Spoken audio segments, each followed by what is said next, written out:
रियासत जो है वो सरेंडर कर देती है उनके सामने कि ये खैबर पख्तूनख्वा हाउस में घुस गए। जब उनका वजीर आला दहशतगर्द है, उसकी जबान दहशतगर्दों वाली है, उसकी हरकतें दहशतगर्दों वाली है, तो वो दहशतगर्दों को सपोर्ट ही करेगा।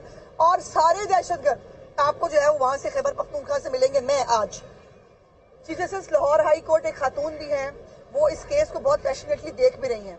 मैं आज रिक्वेस्ट करना चाहूंगी chief justice Peshawar high court से, जिन्होंने एक जरताज गुल नामी 9 मई की दहशतगर्द को कौम की बेटी कहा था, उसको शेल्टर दिया था, उसको जो है हिफाजती जमानत देकर उसको खुल खिला के दंदनाने के लिए भिजवाया था। मैं chief justice Peshawar high court से रिक्वेस्ट करना चाहती हूँ कि सर मैं भी कौम की बेटी हूँ, चले पेशावर की नहीं हूँ, पंजाब की हूँ, वो भी पंजाब की थी बाय द वे, और आपके सूबे के अंदर दहशतगर्दों को शेल्टर दिया जाता है। खैबर पख्तूनख्वा हाउस को दहशतगर्दों के ठिकानों के तौर पर इस्तेमाल किया जा रहा है। आप इसका एक्शन क्यों नहीं लेते? आप इसका नोटिस क्यों नहीं लेते? क्या मैं बेटी नहीं हूं आपकी? क्या जरताज गुल को जो है 9 मई की दहशतगर्दी के बावजूद उसको तहफ़्फ़ुज़ देना जो है वो पेशावर हाई कोर्ट की जिम्मेदारी थी? तो जनाब मेरे साथ तो जुल्म हुआ है, मैंने को 9 मई की दहशतगर्दी नहीं की। मेरी भी एक जवान बेटी है जिसको मुझे शादी करनी है, मेरी भी एक बूढ़ी माँ है जो रोज मुझे इस तरह कोटों में आके देख के जो है वो परेशान होती है। हमारा वाली वारस इस मुल्क में कोई नहीं बनेगा। ये जो फेवर्स हैं, ये जो सारी पैशनेट किस्म की जो चीजें हैं, ये सिर्फ एक पार्टी की और उसकी औरतों के लिए। पेशावर हाई कोर्ट जो है उसको भी इसके अंदर इंटरवीन करना चाहिए।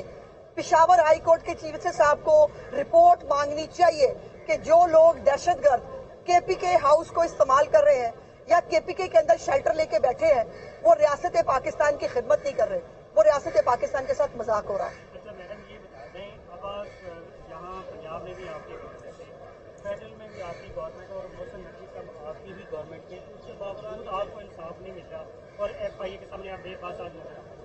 केपीके हाउस की बात नहीं आपने की, वहाँ किसकी गवर्नमेंट है? मैंने तो अपना पूरा केस प्लीड किया। आज भी जो उन्होंने रिपोर्ट जमा कराई है चीफ साहिबा को, उसको उन्होंने बाकायदा जो है वो पूरी डिटेल जमा कराई है। केपीके हाउस के अंदर जो है ये सारे दहशतगर्द वहाँ मौजूद हैं। अब ये देखिए, मैं कोई सूबों को लड़ाना नहीं चाहती, ना मैं कोई यहाँ पे लिसानी बात है। खैबर पख्तूनख्वा भी हमारा सूबा है, लेकिन बात यह है कि खैबर पख्तूनख्वा का सूबा या उसका केपीके हाउस जो इस्लामाबाद के अंदर है वो दहशतगर्दों का मस्कन नहीं हो सकता। क्या करूं भाई, मुझे ये बताएं, पंजाब पुलिस लेके खैबर पख्तूनख्वा के अंदर हाउस में घुस जाऊं? एक वो देखिए, जो खैबर पख्तूनख्वा का वजीर आला है उसने तो पता नहीं कौन सी ज़हनी हालत के अंदर उसने तो धमकियां भी दे दी, उसने तो पंजाब में लश्कर कशी की बात भी कर दी। हम जिम्मेदार सूबा हैं, हम एक हमेशा बड़े भाइयों वाला रोल। मैं कभी नहीं चाहूंगी कि मेरे केस की वजह से दो सूबे आपस में एक दूसरे के सामने खड़े हो जाए, और ना मैं ये कभी चाहूंगी कि पंजाब पुलिस जो है वो खैबर पख्तूनख्वा हाउस के अंदर घुस जाए। लेकिन जो खैबर पख्तूनख्वा हाउस को मैनेज करते हैं, जो खैबर पख्तूनख्वा की हुकूमत है, उसको अपनी पोजीशन क्लैरिफाई करनी होगी कि वो खैबर पख्तूनख्वा हाउस को दहशतगर्दों के अड्डे के तौर पर इस्तेमाल क्यों करते हैं।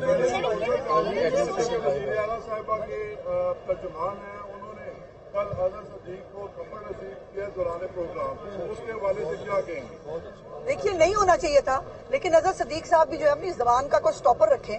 ये नहीं हो सकता कि आप जो है वो पहले तो अजहर सदीक साहब का पता नहीं है वो PTI के हैं, वो नहीं है, उनको PTI ओन नहीं करती, वो पता नहीं तके के तर्जुमान बने फिरते हैं, शौक बहुत है उनको टीवी पे बैठने का। तो थोड़ा जबान को लगाम, हर बंदा मेरी तरह सबर तहम्मुल का वो नहीं होता। अब ये, और वैसे भी इनको जबान यही वाली समझ में आती है, इनको शराफत की जबान समझ में आती नहीं, ये प्रॉब्लम है।